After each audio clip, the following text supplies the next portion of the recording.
Good morning po, mga kapwa ko, mga kapatid ko po sa pananampalataya. Magandang umaga po sa araw ng Lunes. Opo, narito na naman po muli tayo upang ako po ay magbahagi ng salita ng Diyos. Patuloy na ipapaalala ko sa inyo ang gawain po ng isang Kristiyano o ang pagiging buhay Kristiyano, hindi lamang po ay ito'y isang araw. Kapag nagsisimba lang po tayo, hindi po ganoon ang Kristiyano. Opo, ito'y araw-araw na pinamumuhay natin upang hindi tayo maligaw, upang hindi tayo matalo ng mga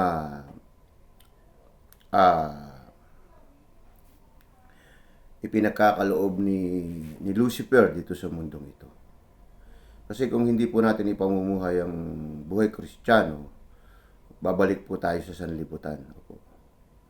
Huwag po tayong magmayabang sa sarili natin, na kaya na natin ang ating sarili upang lagpasan natin o upang makakawala tayo sa kapangyarihan ng ni Lucifer na inilagay niya rito sa mundong ito. Kasi ang mundong ito ay pinaghaharian po ni Satanas. Opo. Kaya ito po 'yung sinasabi sa kay Apostol Juan, kung di ako nagkakamali doon sa sulat niya doon sa 1 John o 2nd, 3rd. Doon binabanggit niya sapagkat ang mundong ito ay pinaghaharian ni Satanas. Kaya wala po tayong kapangyarihan upang talunin. Ultimo po mga preacher po, mga matatagal lang naglilingkod sa Diyos, napapahamak po sila. Opo, andyan na po yung si Kibuloy. Ayan, iano ko na sa inyo, yan, si Kibuloy. O si Brother Eli Soriano. Ayan, nakita nyo? Ang iglesia ni Manalo, hindi ko po tinatawag na iglesia ni Kristo yan. Sapagkat iba ang iglesia ni Kristo na tinatawag yan, genuine yan. Opo. Pure yan. Sila nakakabit lang ang pangalan. At lahat naman tayo iglesia ni Kristo. Opo. Kapag tayo nakiisa kay Kristo, lahat po tayo ay nasasama, napapaloob po tayo sa iglesia ni Kristo. Kaya hindi lang po silang may-ari na iglesia na sinasabi nila. Kung maalala natin sa Biblia, sino ba ang itinilaga na caretaker ng iglesia ng ating Panginoong Kristo o ng Diyos? Both yan, hindi, walang dapat pagtalunan dyan kung iglesia o ama. Kasi ang tao nagiging masyadong matalino eh. Iglesia lang pinagtatalunan nila. Sino ba talaga? Both yan, parehas yan. Iglesia ng Diyos, iglesia ng kanyang anak. Parehas po yan. Kahit sa kayo mapapunta dyan, iglesia po yan. Hallelujah. Nagiging issue pa eh. Opo. Dinadagdagan nyo ang Biblia para pagtalo-talunan nyo. Both po yan. Pag kayo napaloob dyan, iglesia kayo ng ating Diyos at ng ating Panginoong Kristo. Opo. Maging ang ibang mga bagong ngayon, mga born again, nasasangkot po sa katiwalian. Opo, ang Villanueva. Opo. Ito po, hindi po ako nagsasalita ng nagbibintang. Ito ay napapanood ko po sa news. Opo. At yung kanyang tatay na nagsisharing hindi ba natin alam sa Biblia? Nagbabasa tayo ng Biblia. Hindi ba natin alam na sabi nga Diyos o kayamanan? Kung tayo ay naglilingkod sa Diyos, bakit pa naglilingkod tayo sa gobyerno? Ano ang sabi dun sa Walang makapaglilingkod ng sabay sa dalawang Panginoon sapagkat kapupuotan niya ang isa at iibigin ang ikalawa. Paglilingkuran niya ng tapat at hahamakin ang ikalawa. Sana maunawaan po natin ito. Lalong-lalo na siya, isa sa founder ng GIL. Opo. Sinasabi ko nga sa inyo sapagkat ang kapangyarihan ni Satanas ay napaka-powerful dito sa mundong ito. Opo. Kung ang isa po naging sanhi niyan, hindi po tayo naging tapat sa Diyos. Opo. Although nananalangin, nagbibigay tayo ng mga message diyan na tungkol sa according to the will of God.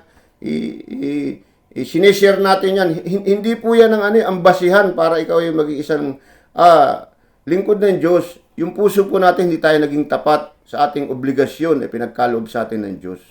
Opo, hindi po tayo nagtapat. Kahit manalangin ka ng manalangin, although ang pananalangin ay nakapagpapalakas sa isang Kristiyano, subalit, nasa sayo pa rin ang pagdidesisyon kung magiging tapat ka sa iyong ginagawa sa harapan ng Diyos. Lalong-lalo na kung meron kang plan B sa puso mo. Gusto mong maging ganito.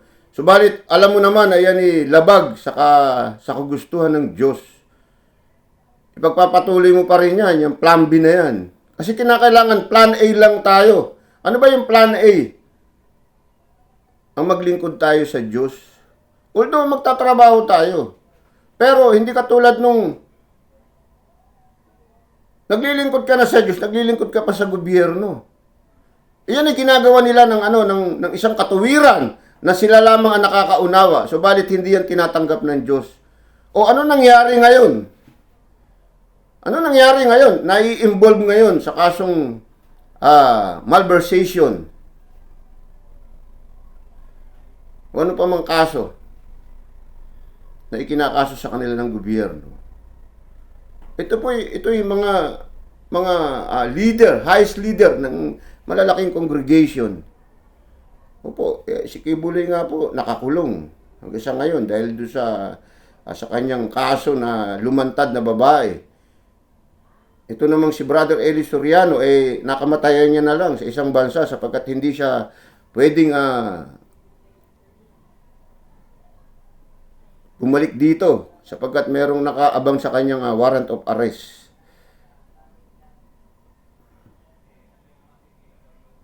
Hallelujah. Ito po ay isang pagpapaalala lang po. Ang iglesia naman ni Manalo,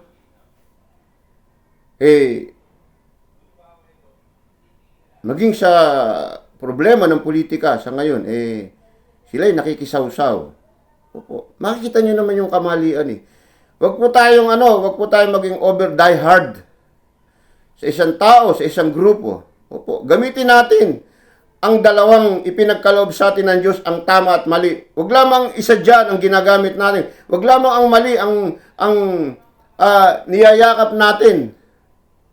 Wag lamang ang tama ang ini-embrace natin.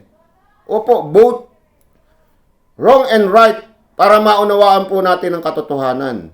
Tama at mali. Kasi kung puro tama ka lang, hindi mo maunawaan ang mali. At kung puro mali ka lang, hindi mo rin maunawaan ang tama. Ang tama po, dalawa po yan. I-accept natin sa ating buhay. Tama at mali. Kasi yan yung nagbabalanse. So kung wala yung isa dyan, walang pambalanse. Hindi natin maunawaan ang isa. Yun po ang katotohanan. Maraming tao ngayon ang ganyan. Opo, tama lang ang nalalaman nila. Lagi silang tama. Opo. At meron din naman, mali lang ito nga yung ginagawa nitong mga nagpapababa doon sa ating presidente. Alam naman nating mali ang ginagawa nila. Opo. Kasi meron namang batas Meron namang hangganan yung paglilider ng ating presidente. Di po ba?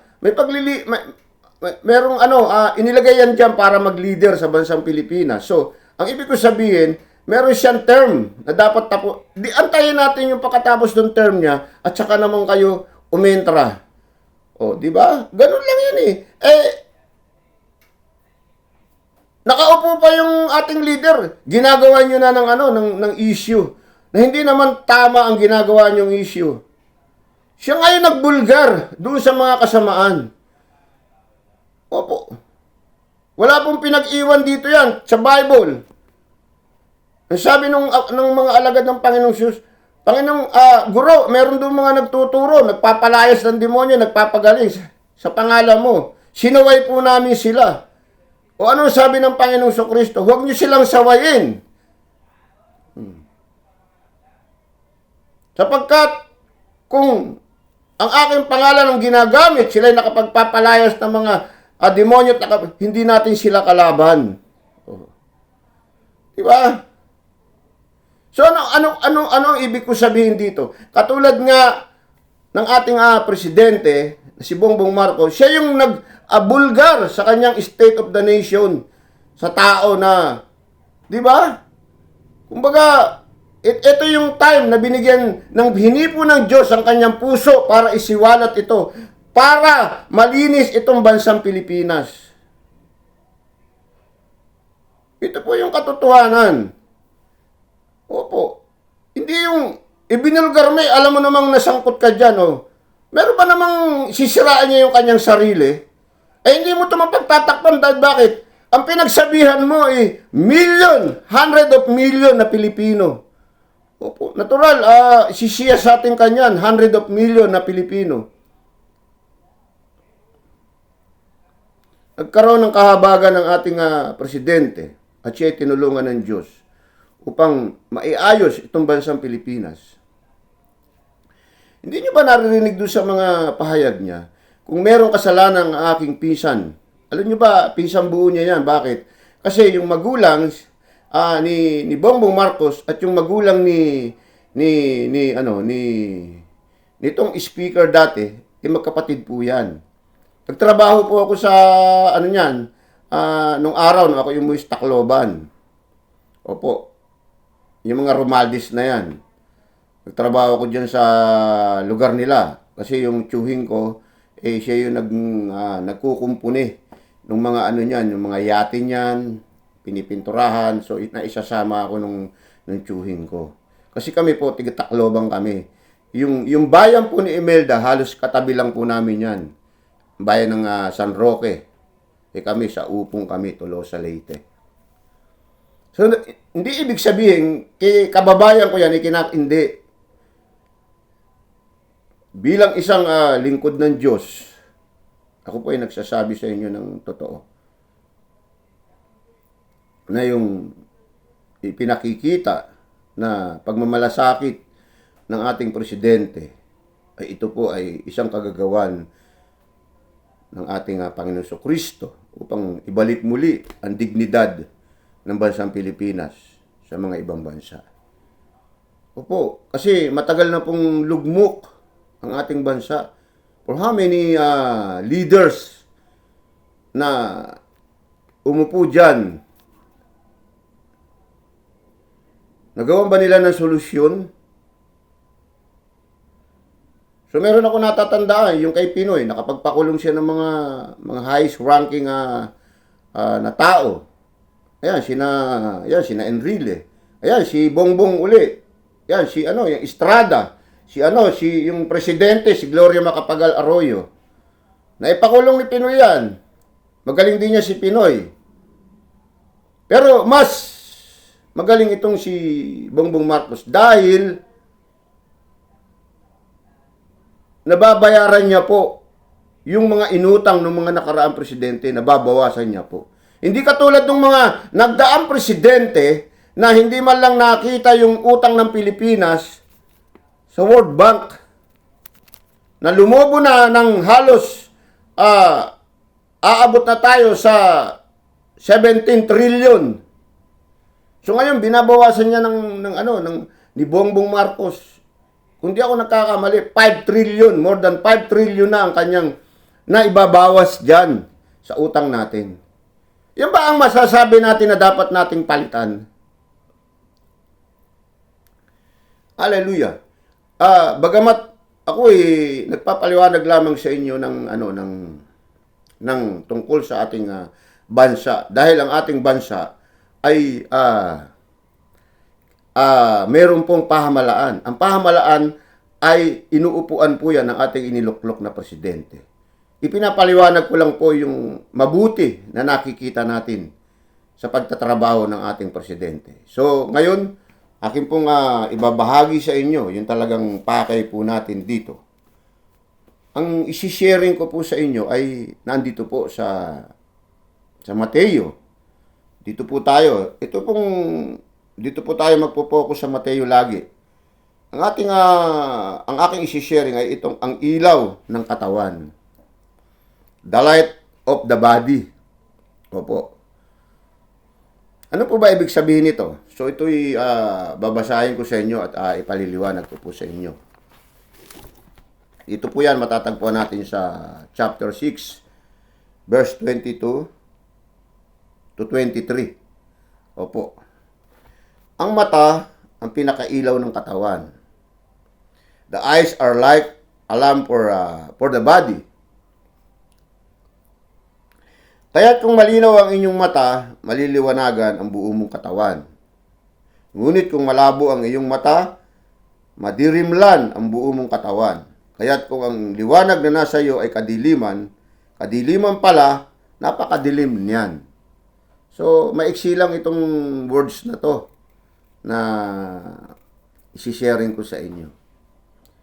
Ang sabi ng sa aklat ni Apostol Mateo, ito raw mata natin ang ilaw ng ating katawan. So kung ang ilaw ng ating katawan ay maliwanag, naliliwanagan ang buo nating katawan. Subalit kung ito ay madilim, napakadilim ng ating katawan. So ang pakahulugan po rito, dahil ito ay parable po ito ng ating Panginoong Kristo. Ang pakahulugan po rito, kung ang mata natin ay ilaw, ito po kasi nakakakita sa mga nangyayari. Kung ito ay itinitingin natin sa isang bagay na makapagpapapuri sa Diyos, ito po yung ibig sabihin nito. Ito po ay napakaliwanag. Subalit, kung ang ating mata ay itinitingin natin sa mga bagay na makamundo, hindi po ito nagliliwanag.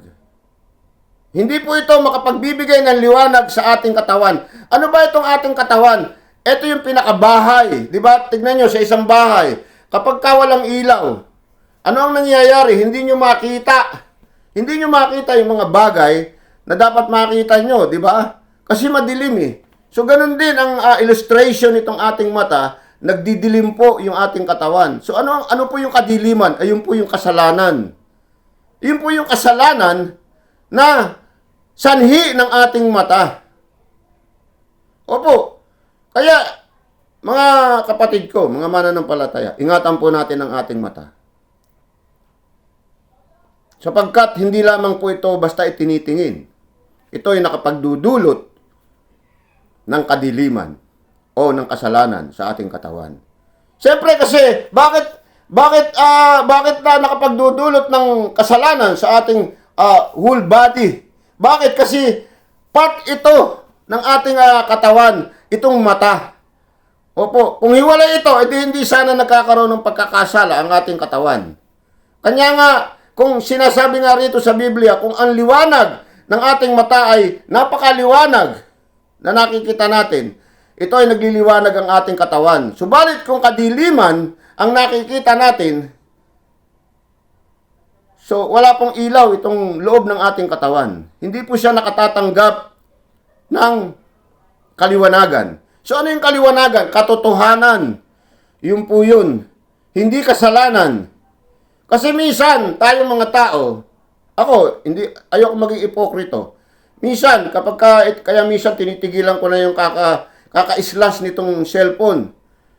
Kasi, hindi ba natin alam sa cellphone, nagsisingit na sila ng mga, kaya yung mga maibibigay kong tip sa inyo, huwag niyong pabayaan ang inyong anak na sila lang mismo ang humahawak ng cellphone at ini-slash lang. Kasi po, naglalagay po sa FB, sa Facebook na mga bold, na talagang bold po ang mapapanood mo. At hindi lang po yun, mga sugal. Nandiyan po. At mga salitang hindi nababagay na marinig natin. So nakikita po natin yan. So ano nangyayari? Ano nagiging effect niya sa ating katawan? Nagdidilim po yung ating katawan. Yun po ang ibig sabihin ng Bible. Kaya nga ang ilaw ng ating katawan ay itong ating mata. Tandaan niyo po. Kaya kung itong ating mata ay ginagamit natin sa bagay na hindi naman makapagdidilim sa ating katawan, ay maganda po yan. Okay po yan. Subalit kung itong ating mata, ilaw to eh. Ito yung ilaw ng ating katawan, nagagamit natin sa mga bagay na gawa ng sanlibutan, useless po. Sabi nga po kung babasahin natin itong book ni Apostol Mateo, mabuti pang dukitin mo ang iyong mata. Sabi ng ating Panginoong Kristo. Mabuti pang dukitin mo ang iyong mata kaysa ikaw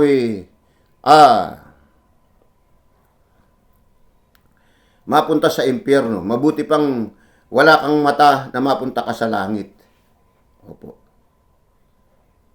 Kung sanhi ng iyong pagkakasala ang iyong ilaw sa iyong katawan, useless po. So ito, ibinibigay sa atin to, iniririmay sa atin to ng Panginoong Kristo na ang ilaw ng ating katawan ay kinakailangan, ingatan natin ito sapagkat ito ang siyang nakapagpapadagdag ng ating kasalanan sa Diyos. Opo. I-remind ko lang po,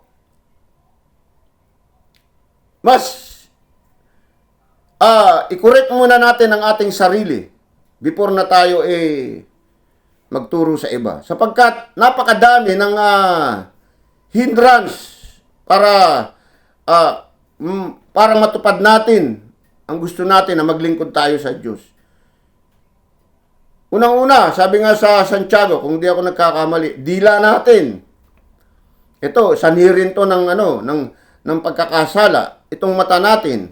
Itong tenga natin. Ang wala lang, hindi nakakaano itong ilong natin. Kasi wala naman pong nagagawang kasalanan ng ilong. Pero itong tenga natin, kinakailangan ang maririnig ng tenga natin mabubuting Opo. May mga salitang gustong-gusto rin ng mga tao na pakinggan. Opo. Kapag ginagawa natin 'yun at hindi naman ako ayon sa kalooban ng Diyos, naaapektuhan po yung ating katawan. Lahat po 'yan papunta yan sa ating katawan. Itong ating dila sa kakasalita. 'Di ba ang sabi doon sa Santiago, mabuti pa na ikaw ay manahimik kaysa magsalita ka na magsalita. Dahil sa kakasalita mo, tayo ay hahatulan din ng Diyos sa marami nating sinasabi. Kaya, yung mga preacher, remind ko lang po sa inyo, kung nasupil nyo na ang bahagi ng ating katawan na pinagkaloob ng Diyos, at kayo po ay naglilingkod sa Diyos, pwede na po kayong mangaral, mag-sharing. Higit sa lahat po, itong ilaw ng ating katawan. Ito po yung talagang malaking porsyento ng bahagi ng ating katawan ang siyang nagbibigay ng kasalanan. Kasi po, ito yung nakakakita Totoo po ang sinasabi ng Biblia, kung wala tayong mata, so ano ang magagawa natin? Kasi itong mata isa ring nagkukumpas ng ating kamay, ng ating paa. So kung wala tayong mata, malilimitahan yung gagawin ng ating kamay, malilimitahan yung gagawin ng ating paa. Di po ba? So yung bibig natin, continuous pa rin yan kahit wala tayong mata, kaintenga natin. Hindi yan malilimitahan. Ang malilimitahan lamang ay yung ginagawa ng ating kamay at ginagawa ng ating paa. Kaya, eto, 60% sa part ng ating katawan ang siyang nagbibigay ng kadiliman sa ating katawan. Nakuha niyo po. Kaya nga, mahalaga po ito ang ilaw ng ating katawan. Mahalaga po ito na ang ating ilaw ng ating katawan ay maalagaan natin at maitama lagi natin kung paano natin ito gagamitin. Kasi kung hindi natin ito magamit ng tama, nagkakaroon ng epekto ang ating katawan. Ang sabi nga, gaano kadilim ang iyong nakikita upang ang iyong katawan ay maging madilim. Ano ba yung madilim? Ito yung kasalanan. Ano ba yung liwanag? Ito yung kabutihan at katotohanan na nakikita ng ating mata, na isinusupply natin sa ating katawan. Hallelujah! So, napakaliwanag nitong sinasabi ni Apostol Mateo, ang kapanahunan ng ating Panginoong Kristo. Ito'y tinuturo niya sa kanyang mga disipulo na ingatan nyo ang ilaw ng inyong katawan. So, alam ito ng ating Panginoon Kristo dahil siya ay anak ng Diyos. Opo. Hindi basta lang siya nagturo ng according to yung kalooban ng kanyang ama. So, may mga bagay din na itinuro siya para sa paglakad natin bilang isang Kristiyano, paglakad natin na matuwid sa harapan ng Diyos. Opo, itong mga binahagi ko sa inyo, itong Diyos o kayamanan, yung tamang paglilimos, ito yung mga kinakailangan i-apply natin sa ating sarili bilang isang Kristiyano. Opo.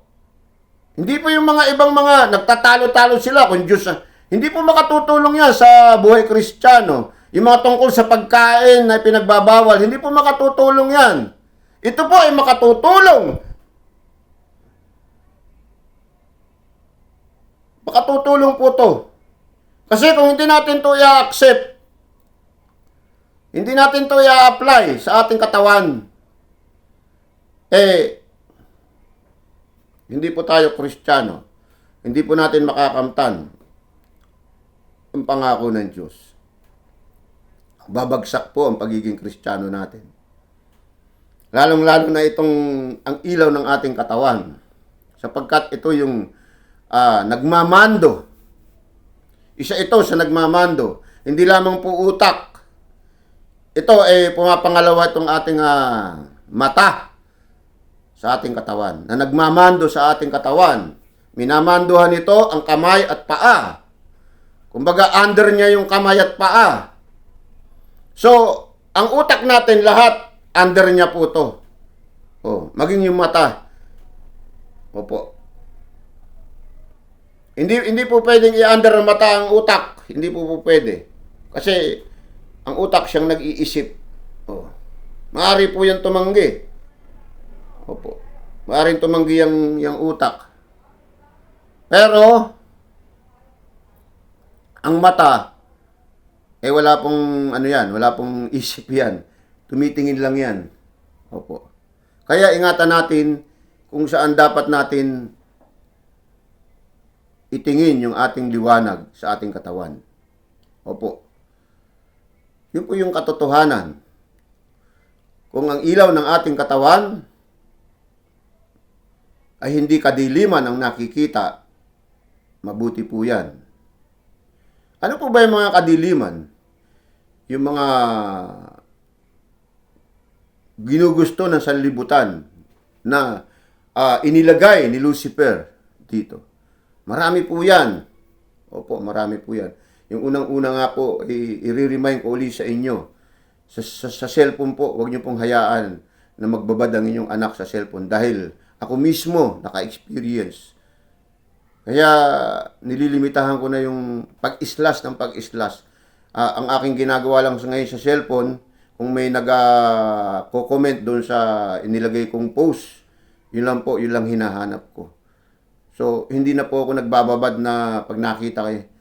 Kasi po, may may power po yan ni Lucifer. Opo. Diyan tayo inaakit ni Lucifer. Kasi alam ni Lucifer ang kahinaan ng tao. So, kung ito ay ipinakikita natin sa Diyos na hindi na natin to ina-accept, tutulungan ka ng Diyos. Opo, tutulungan ka ng Diyos na ikaw magtagumpay. Maraming salamat po sa araw nito. Ingatan po natin ang ilaw ng ating katawan. I-remind ko lang po sa inyo, mga pastor, opo, mga nagsisharing, baka po meron pa sa atin dyan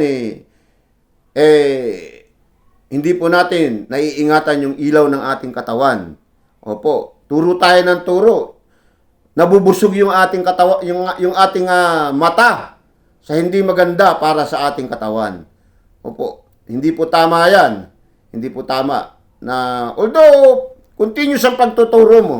Hindi naman ang Diyos para ikaw iparusahan ka agad. Opo, hindi. Pagdating ng panahon, kapag haharap ka na sa Diyos, doon mo malalaman. Ikaw mismo, personal na hindi ka man nagtuturo ka, alam mo yung ginagawa mo.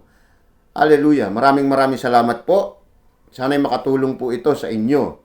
Itong aking isinare bilang isang buhay Kristiyano upang mapag-ingatan po natin ang ilaw ng ating katawan. Patuloy po na ako'y nag-i-invite sa inyo. Nagbibigay din po ako ng Bible study. So, kagabi nga po, nagkaroon kami ng Bible study dito sa bahay. Kung hindi ako nagkakamali, mga siguro almost over mahigit na sabihin na natin 15 yung mga umattend dito sa bahay po. Na ako po ay nag-sharing ng salita ng Diyos tungkol nga po sa bautismo, kasi yung bautismo yun yung first step para ikaw ay makapasok sa Diyos. Faith, baptism, and yung pagtanggap ng Holy Spirit. Hallelujah. Maraming salamat. Sa isang church, nagbibigay din po ako ng share din po ako kung nais po ninyo na lumago ang inyong pananampalataya. So, parang dry o hindi nagiging masigasig yung inyong mga member. Sa tulong ng Diyos at ng Espiritu Santo, bibigyan natin sila ng kasiglahan ng kanilang mga espiritu upang iyan humayo, upang ipangalat ang salita ng Diyos. Yun po. Hallelujah. Maraming salamat po at patuloy din na nagpapagaling ang ating Panginoong Kristo sa pamamagitan ng kanyang pangako at kapangyarihan. Maraming salamat po si Kuya Dolpo, ang naglilingkod po sa Diyos.